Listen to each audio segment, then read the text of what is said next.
Need to fix iPhone charging but battery percentage is not increasing? Then here's a step-by-step process on how you can fix this issue. The very first thing you want to try doing is remove the charger that you have been using and then replug it into your phone.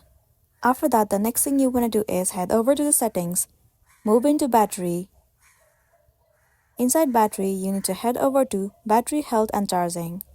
Make sure that optimized battery charging is toggled on. Well, if it is turned on, then simply turn it off.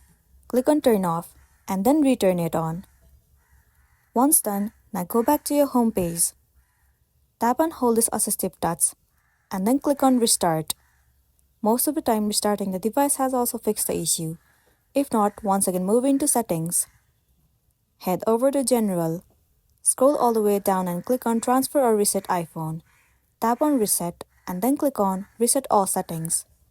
Enter the passcode of a device and then once again click on reset all settings. After that, you will be good to go. So that's the end of the video. If this video helped you, give it a like and check out our next tutorial. Thank you.